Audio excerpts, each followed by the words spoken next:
Hey my beautiful people, कैसे हो आप सब। आई होप आप सब स्वस्थ हो, सुखी हो और अपनी अपनी लाइफ में एकदम मस्त हो। अपना और अपने पूरे परिवार का बहुत अच्छे से ख्याल रख रहे हो। Friends, thank you so very much each one of you for all the love and support to my channel. तहे दिल से मैं आप सबको धन्यवाद कहती हूँ। आप लोग मेरे चैनल को सब्सक्राइब कर रहे हो, लाइक करते हो और प्यारे प्यारे पॉजिटिव कमेंट से मेरी हौसला अफजाई कर रहे हो। यकीन मानिए फ्रेंड्स, दिल को बहुत ही सुकून मिलता है, खुशी होती है कि मेरे वीडियोस आपके जीवन में कुछ काम आ रहे हैं, आपकी लाइफ में कुछ हेल्पफुल हो रहे हैं। May God bless you all with all the happiness of the world. May all your wishes come true. Friends, आज की जो रीडिंग मैं खास आपके लिए लेकर आई हूँ, इसका टॉपिक है आपके सपने पूरे ना होने की वजह क्या है, क्यों पूरे होने से पहले ही टूट जाते हैं।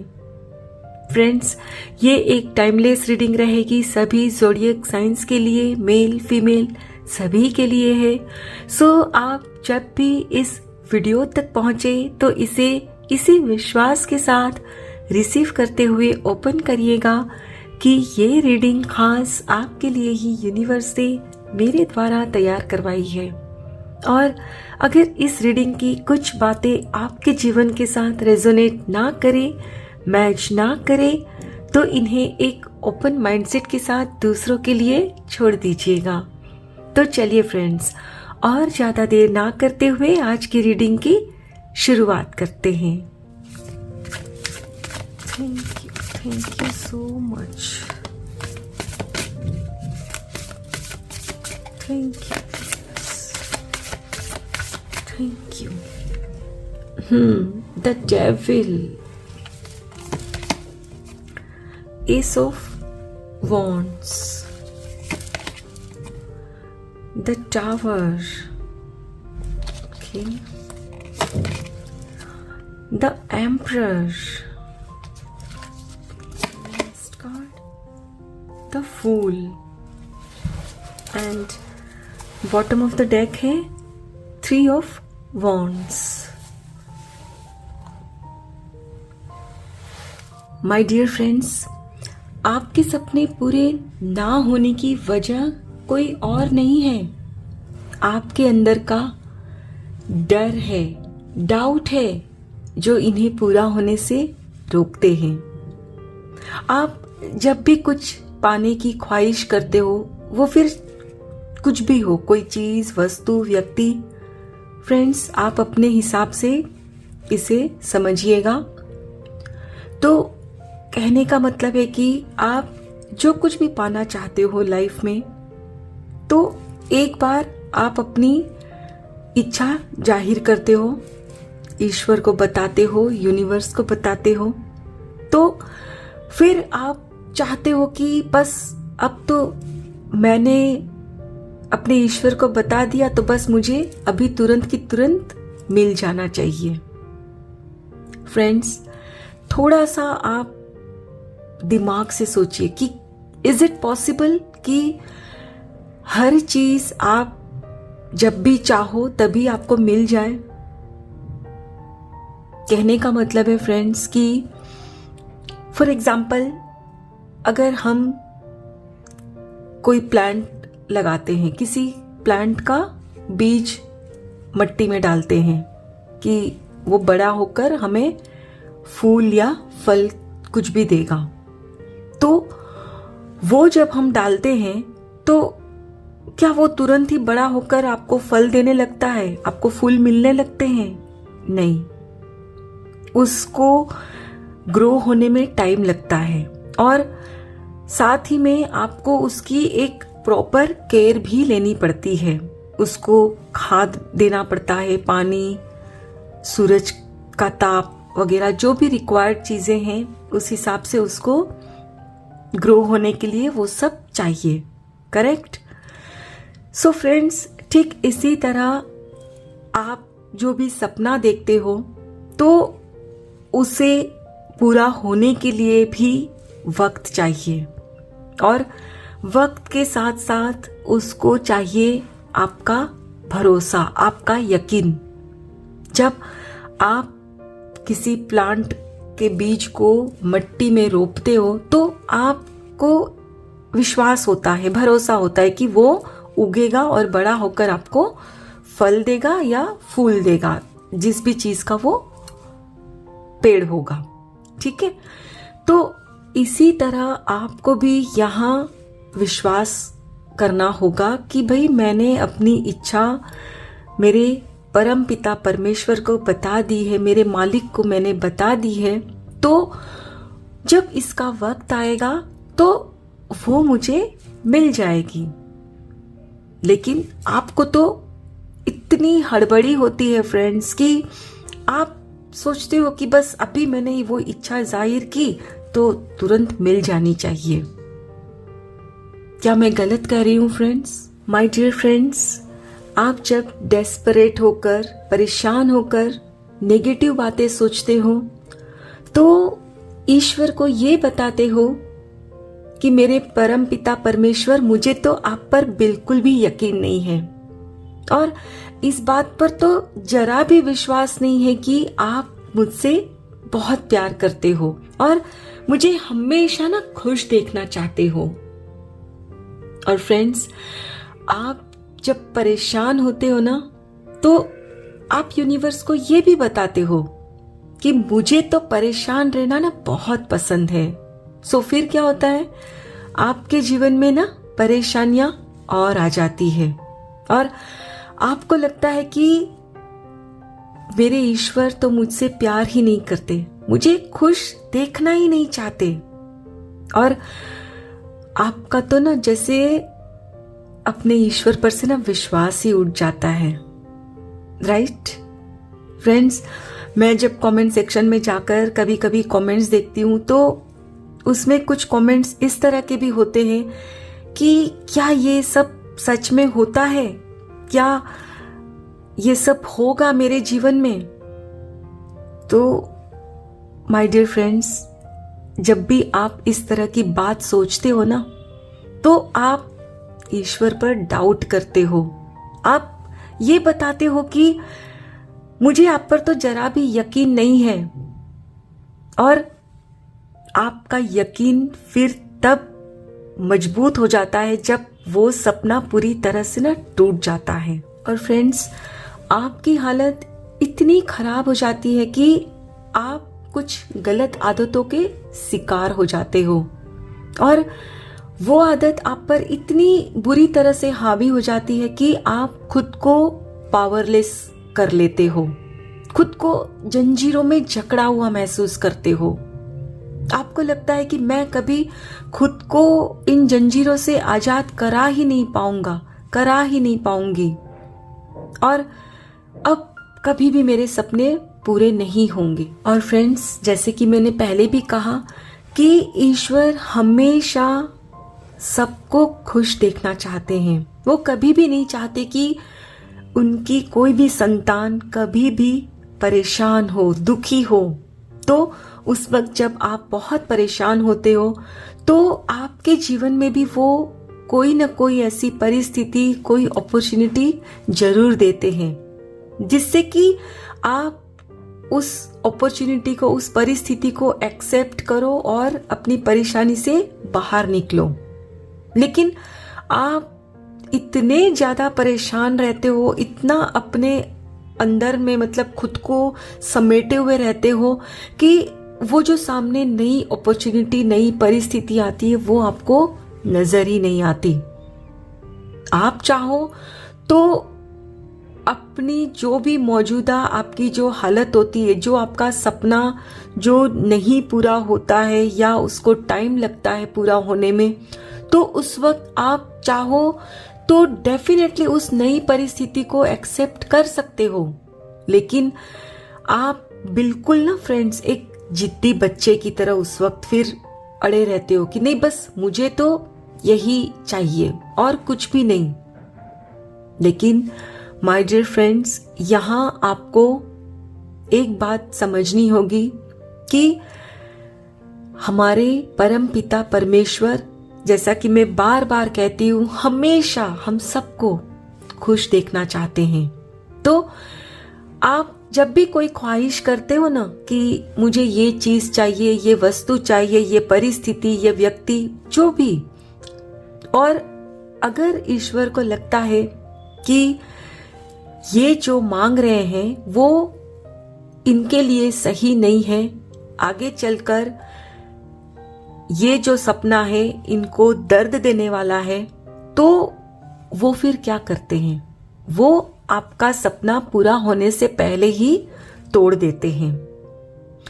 आपके जीवन में कुछ इस तरह की परिस्थिति वो क्रिएट हो जाती है कि आपका सपना पूरा होने से पहले ही चूर चूर होकर टूट जाता है, क्योंकि वो आपके लिए सही नहीं था।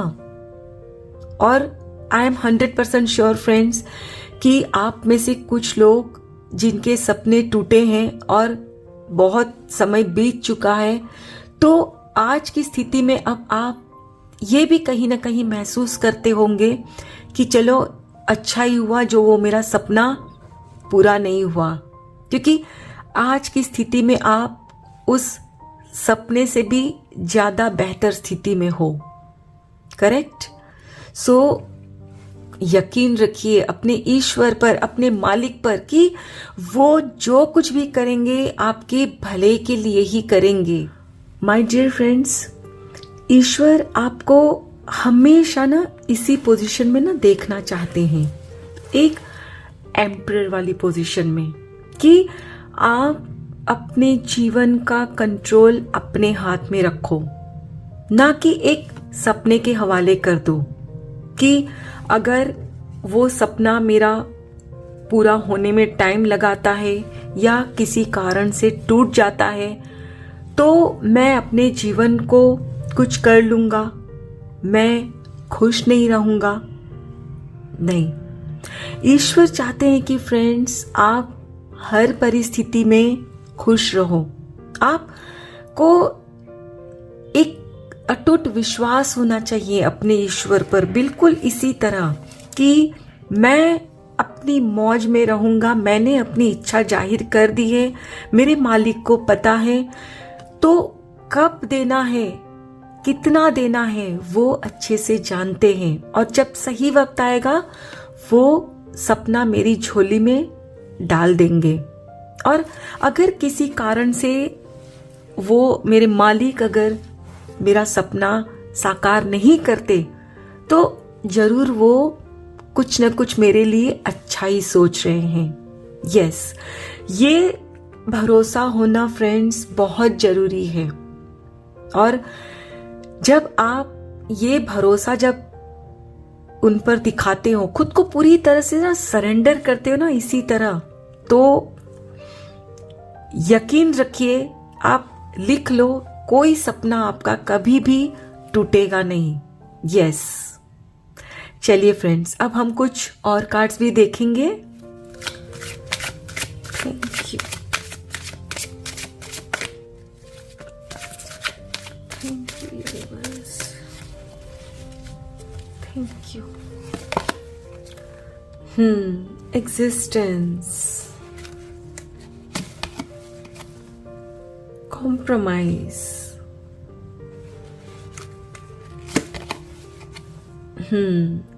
understanding,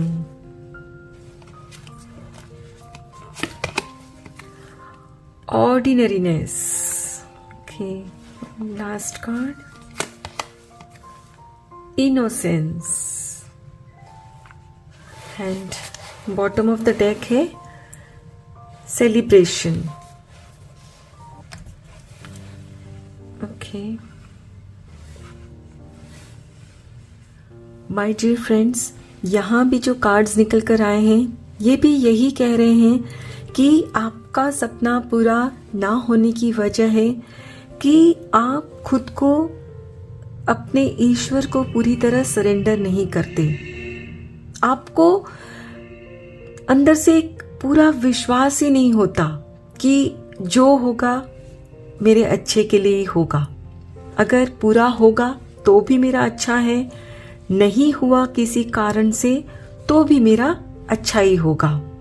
ये भरोसा होना होगा आपको। और आपका जो एक जिद्दी वाला नेचर रहता है ना, कि आपको तो बस वो ही चीज चाहिए और कॉम्प्रोमाइज तो मैं नहीं करूंगा, कॉम्प्रोमाइज तो मैं नहीं करूंगी, तो इसलिए भी आपके सपने टूट जाते हैं। थोड़ा सा फ्लेक्सिबिलिटी रखिए कि हम जो सपना चाहते हैं तो उसमें अगर कुछ इधर उधर थोड़ा होता है तो इट्स ओके, वो मेरे भले के लिए ही हुआ है। तो खुद के अंदर उतनी आपने समझ लानी है, उतनी अंडरस्टैंडिंग लानी है, तभी आप इस तरह से खुद को आजाद कर लोगे। नहीं तो बिल्कुल इसी तरह खुद के सपने की जो कैद है ना, उसके अंदर आप कैद होकर रह जाओगे, कभी भी खुले आसमान में उड़ नहीं पाओगे। और यहाँ आपसे कहा जा रहा है कि ऑर्डिनरी बन जाओ, छोटी छोटी चीजों को ना एंजॉय करना सीखो। ये नहीं कि बस एक जिद लेके बैठे हो कि सपना होगा तो वही होगा, वही होगा तभी मेरा सपना पूरा होगा। नहीं, जैसा कि मैंने पहले भी कहा कि कॉम्प्रोमाइज करना है कि ठीक है, इधर उधर थोड़ा सा हो गया। अगर मैं चाहता हूं कि मुझे कार चाहिए, मुझे कार मैनिफेस्ट करनी है, ठीक है, तो अभी मैं चाहता हूं कि मुझे मर्सिडीज चाहिए, लेकिन ठीक है, किसी कारण से वो नहीं हो पा रहा है, इट्स ओके। अगर i20 मुझे मिल रही है तो भी ठीक है ना, कार तो है। और इसी तरह आपने, ये तो सिर्फ मैंने फ्रेंड्स एक एग्जाम्पल दिया है, आपने इसी तरह हर चीजों के लिए सोचना है। अगर आप अपने लाइफ पार्टनर के बारे में सोचते हो कि मेरी शादी अगर इससे होगी तो ही मैं करूँगा, तो ही करूँगी, वरना नहीं, तो फ्रेंड्स यहाँ भी आपने कहीं ना कहीं ज़रूरत पड़ती है तो कॉम्प्रोमाइज़ करना है। क्योंकि हो सकता है कि एट प्रेजेंट जिस व्यक्ति को आप पसंद करते हो, चाहते हो, तो हो सकता है कि वो आपके लिए सही ना हो और आगे चलकर आपके जीवन में वो आपका दर्द बने। और इसीलिए ईश्वर आपको उस दर्द से दूर करने के लिए, दूर रखने के लिए भी उस व्यक्ति को आपके जीवन से दूर कर देते हैं, सो दैट आपका जीवन खुशहाल रहे, आप दुखी ना हो। सो यहां आपसे कहा जा रहा है कि एंजॉय करना सीखो, परिस्थिति चाहे जो भी हो आप एंजॉय करो। माय डियर फ्रेंड्स, आपने देखा होगा कि बच्चा जब छोटा होता है किसी ऐसी चीज की जिद करता है जो उसके लिए सही नहीं है, जो उसकी सेहत के लिए सही नहीं है, या उससे उसको चोट लग सकती है, तो हम उसे नहीं देते हैं वो, राइट। तो फिर वो उस वक्त अपने हाथ पैर पटकता है, रोता है और बहुत जिद करता है, लेकिन हम फिर भी उसे नहीं देते हैं, राइट। और फिर हम उस वक्त फिर उसके हाथ में कुछ दूसरी चीज दे देते हैं जिससे कि उसका ध्यान डाइवर्ट हो जाए, उसका माइंड डाइवर्ट हो जाए और वो जो चाहता है वो उसे भूल जाए, है ना। और होता भी वही है, जब वो नई चीज जो हम उसे देते हैं तो वो फिर जो पुरानी चीज जो वो चाहता था वो उसे भूल जाता है, और वो जो हम देते हैं उससे वो खेलने लगता है, एंजॉय करने लगता है ना। सो ठीक इसी तरह आपसे भी यही कहा जा रहा है कि आपने भी बिल्कुल उस बच्चे की तरह इनोसेंट हो जाना है। और देखिए फ्रेंड्स, यहाँ भी ये यही कह रहे हैं कार्ड में कि इनकी उम्र बहुत है, लेकिन फिर भी इनके हाथ पे ये जो ग्रास होपर बैठा है तो उसे देखकर ये कितना खुश हो रहे हैं, जबकि ये बहुत ही मामूली बात है। इसमें हम सोचेंगे भी ये इतने खुश क्यों हो रहे हैं, लेकिन यही राज है जीवन का। खुशहाल जीवन आप तभी जी सकते हो फ्रेंड्स, जब छोटी छोटी बातों में आप खुश रहना शुरू कर देते हो। और जब आप खुश रहते हो तो क्या होता है, डेफिनेटली आप अपने जीवन में और खुशियों को अट्रैक्ट करते हो। और जब परेशान होते हो कि भाई नहीं, बस मुझे तो वही चीज चाहिए, वरना तो मुझे खुश रहना ही नहीं है, खुश होना ही नहीं है, तो क्या होगा? जाहिर सी बात है, परेशानियां और आएगी आपके जीवन में, क्योंकि आप इनवाइट कर रहे हो my dear friends. So just be like this person, enjoy करिए छोटी छोटी बातों में और अपने जीवन को इसी तरह जिए। आपका जीवन का हर दिन ना फ्रेंड्स सेलिब्रेट करना है आपने, कि भाई मुझे ये जो आज का दिन मिला है ना, वो भी किसी उत्सव से कम नहीं है। अगर वो एक चीज मेरे जीवन में देर से मिल रही है या नहीं भी मिल रही है तो भी क्या हुआ, जीवन में और भी बहुत कुछ है खुश होने के लिए। यस, और माय डियर फ्रेंड्स, यकीनन आप जब हर परिस्थिति में खुश रहोगे और ईश्वर का शुक्राना करोगे, ग्रेटफुल फील करोगे ना, तो आप देखोगे कि आपने जो सोचा था ना, उससे भी कई गुना ज्यादा आपके जीवन में आपका सपना वो सच साबित होगा। यस, और फिर आप आश्चर्यचकित हो जाओगे कि भाई मैंने तो इतना ही सोचा था, इतना मुझे कैसे मिल गया। So my dear friends, last but not the least, desperate नहीं होइए। कब होगा, कब मुझे वो मिलेगा, मेरे जीवन में कब वो आएगी, वो चीज, वो वस्तु, वो व्यक्ति, नहीं, जब सही समय आएगा डेफिनेटली मुझे मिलने वाला है, वो मिलकर ही रहेगा। ये भरोसा खुद के अंदर डेवलप करिए, अपने ईश्वर के प्रति शुक्राना फील करिए, ग्रेटफुल फील करिए, फिर देखिए कैसे आपके हर सपने साकार होते हैं, और वो भी इतनी जल्दी जितना आपने सोचा भी न होगा। यस, आई होप फ्रेंड्स आज की ये रीडिंग आपको जरूर पसंद आई होगी। अगर इस रीडिंग में कुछ भी अच्छा लगा हो तो लाइक और सब्सक्राइब जरूर करिएगा। Thank you so very much everyone. Please take very good care of your health and your family. Stay healthy, stay blessed. फिर मिलते हैं।